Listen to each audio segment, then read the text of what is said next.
गुणवत्तापूर्ण तंत्रशुद्ध शिक्षणाची ओळख, अनुभवी स्टाफ, NEP 20 अंतर्गत अभ्यासक्रम व व्यवस्थापनाच्या कुशल मार्गदर्शनानं doctor J Magdum college of इंजिनिअरिंगनं ऑटोनॉमस इन्स्टिट्यूट शैक्षणिक वर्ष 2026-27 मध्ये 269हून अधिक विद्यार्थ्यांना नोकरीच्या संधी उपलब्ध करून दिल्यात.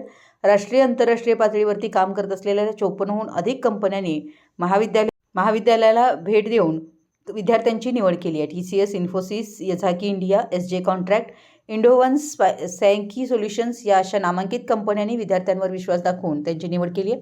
ॲप्टिट्यूड टेस्ट, मौखिक परीक्षा, ग्रुप डिस्कशन या धर्तीवर विद्यार्थ्यांनी हे सुयश संपादन केलं. सिव्हिल, मेकॅनिकल सारख्या कोअर ब्रँचमधील विद्यार्थ्यांनी IT क्षेत्रात नोकरी मिळवून आपल्या बुद्धिमत्तेची छाप पाडली आहे. गुणवत्तापूर्ण दर्जेदार शिक्षणाची परंपरा कायम राखणे हे आमचे ध्येय राहील, असं ट्रस्टचे चेअरमन डॉक्टर विजय मगदूम यांनी संबोधिलं. इंडस्ट्रीशी असणारा आमचा कनेक्ट महत्त्वपूर्ण असून विद्यार्थ्यांना त्याचा लाभ होणार आहे, असं कार्यकारी संचालक डॉक्टर सुनील आडमुठे म्हणाले. 34 वर्षाच्या शैक्षणिक परंपरेमध्ये गुणवत्तापूर्ण अकॅडमिकमध्ये आमचा दबदबा आम्ही कायम ठेवू, असा विश्वास प्राचार्य डॉक्टर शुभांगी पाटील यांनी दिला. संस्थेचे चेअरमन, व्हाईस चेअरपर्सन, कार्यकारी संचालक व प्राचार्य यांनी ट्रेनिंग व प्लेसमेंट ऑफिसर डॉक्टर सौरभ खानावळे यांचं सर्व विभाग प्रमुख, प्राध्यापक व विद्यार्थ्यांचं अभिनंदन केलं. मराठी S न्यूजसाठी जयसिंगपूरहून संदीप अडसूळ.